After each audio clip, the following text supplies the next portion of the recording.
ยินดีต้อนรับพี่น้องเข้าสู่พระคำของพระเจ้าอีกเทื่อหนึ่งซึ่งเป็นหัวข้อหนึ่งที่สำคัญและคริสเตียนเฮาทั้งหลายนั้นควรเข้าใจซึ่งเกี่ยวข้องกับเรื่องการนมัสการซึ่งหัวข้อที่ข้าพเจ้าจะแบ่งปันในมื้อนี้ก็คือการนมัสการที่เกิดผลการนมัสการที่เกิดผลนั้นเป็นอย่างไรเฮาสิมาเบิ่งนำกันขอเชิญเปิดในยูฮันบทที่4ข้อที่23ถึง24แต่เวลานั้นก็ใกล้เข้ามาและบัดนี้ก็มาถึงแล้วคือเมื่อผู้ที่นมัสการอย่างถูกต้องจะต้องนมัสการพระเจ้าโดยจิตวิญญาณและความจริงเพราะพระบิดาเจ้าทรงซอกหาคนอย่างนี้แหละนมัสการพระองค์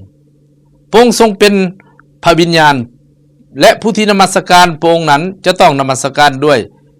จิตวิญญาณและความจริงอาเมนให้เฮามีโอกาสได้อธิษฐานนำกันพี่น้อง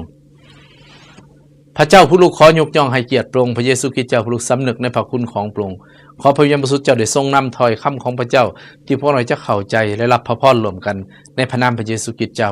อาเมนจากของพี่ที่เฮาได้อ่านผ่านไปนั้นพี่น้องเฮาได้เห็นหลักการสำคัญในการนมัสการที่เกิดผลที่พระเจ้าทรงพอพระทัยการนมัสการนี้ในโลกนี้แต่ละความเสื่อก็จะนมัสการหรือว่ายกย่องให้เกียรติสิ่งที่ตัวเองเสื่อ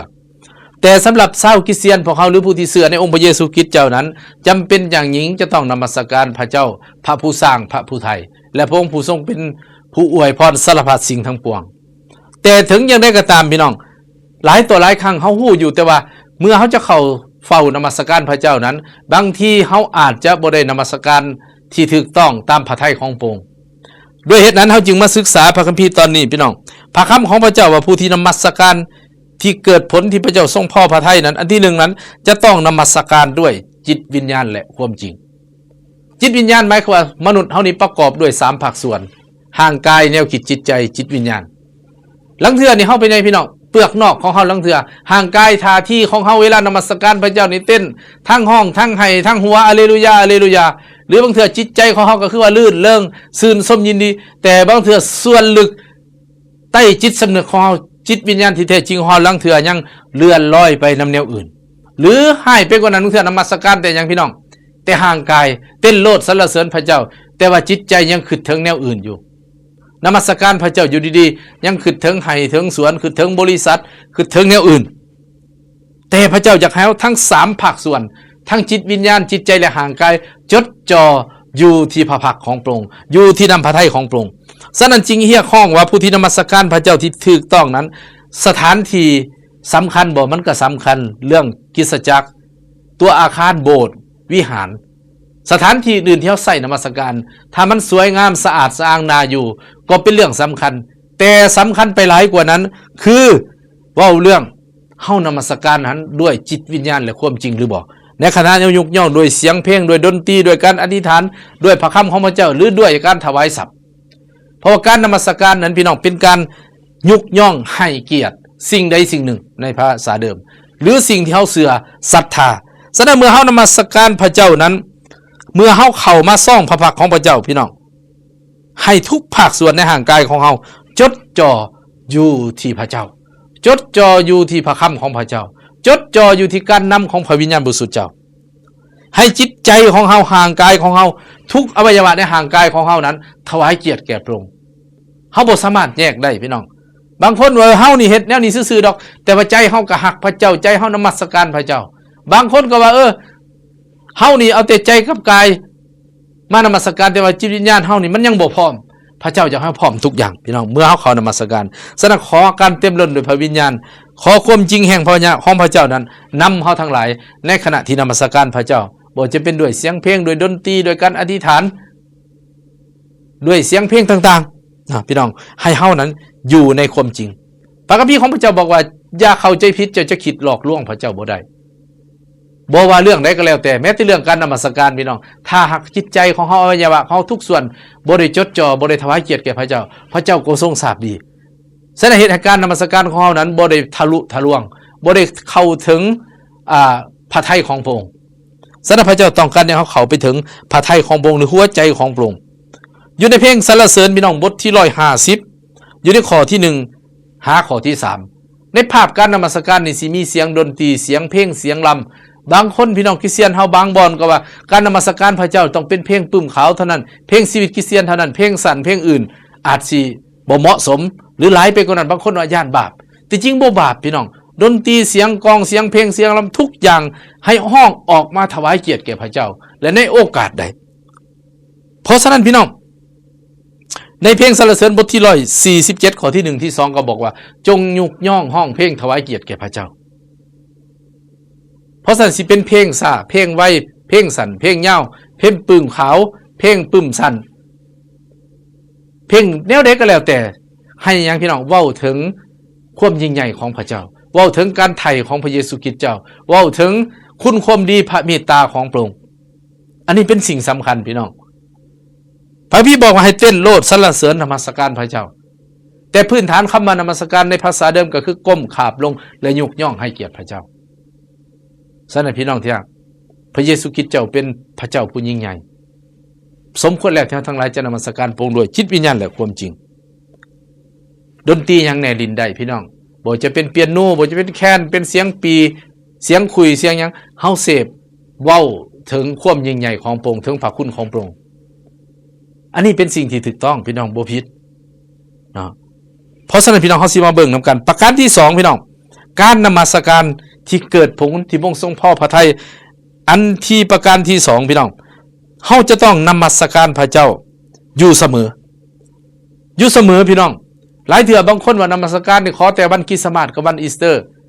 ฉลองวันเกิดพระเยซูกับขึ้นพระชนนี่เอาแท้เอาว่าพี่น้องลองมาเพลงไปว่าพระวิญญาณสัมผัสห้องให้วิทย์หันไปแล้ว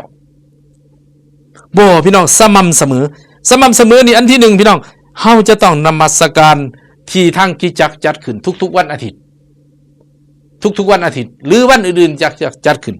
เมื่อเฮาเข้าไปนมัสการพระเจ้าแน่นอนเฮามีการอย่างพี่น้องอย่างน้อยๆนี่มี4องค์ประกอบ1อย่างพี่น้องมีเสียงเพลงมีอธิษฐานมีพระคำมีถวายสัตว์หรือบางคนมีคำพยานนำตื่มบ่ถือว่าผิดพี่น้องนมัสการแต่ขน้อยเว้า4องค์ประกอบพื้นฐานสำคัญอาจสิมีคำพยานและมีอื่นๆนมัสการทุกวันอาทิตย์ที่จัดขึ้นที่จัดขึ้นอาจจะมีโบสถ์มีตัวอาคารหรือบ่มีก็อย่าตามบ้านเฮือนบริษัทเที่ยงไห้เที่ยงหน้าร่วมตัวกันมานมัสการพระเจ้าให้เกียรติพระเจ้าด้วยเสียงเพลงโดยการอธิษฐานโดยถวายสัตว์หรือโดยพระคำของพระเจ้า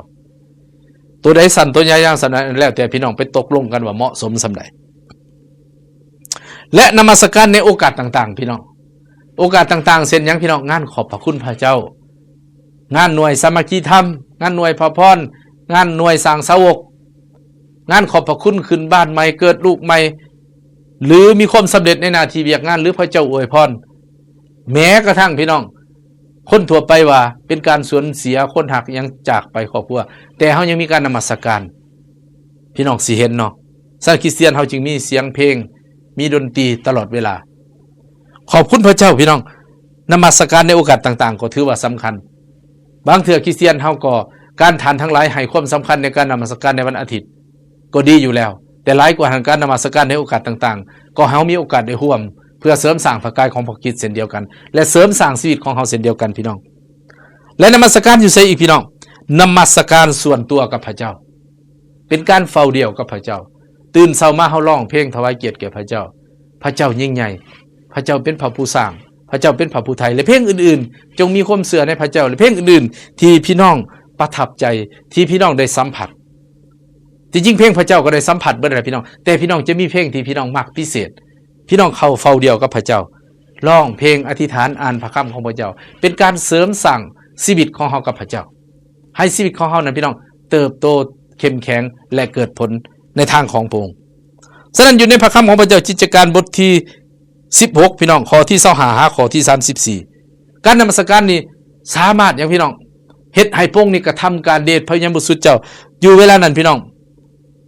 นมัสการแล้วพี่น้องเทวดาของพระเจ้าปลดปล่อยเขาทูตสวรรค์ของพระเจ้าฤทธิ์อำนาจของพระเจ้ากระทำการให้โซ่ตวนต่างๆหลุดออกไปสถานการณ์นมัสการนี้ปลดปล่อยอำนาจของมารซาตานด้วยได้รับการเยียวยารักษาด้วยสำคัญหลายพี่น้องจื้อได้เนาะในเรื่องของกษัตริย์ดาวิดกับซาอูลเมื่อซาอูลวิญญาณชั่วมาสิงซาอูลพี่น้องกษัตริย์ดาวิดเวลานั้นลิ้นดนตรีพี่น้อง ลินดนตรีและนมัสการพระเจ้าร้องเพลงและกษัตริย์ซาอูลได้รับการรักษาวิญญาณชั่วออกไปจากซาอูลแสดงพี่น้องในการไล่ผีการนมัสการบ่เพียงแต่เสริมสร้างเฮาผู้เดียวเด้พี่น้อง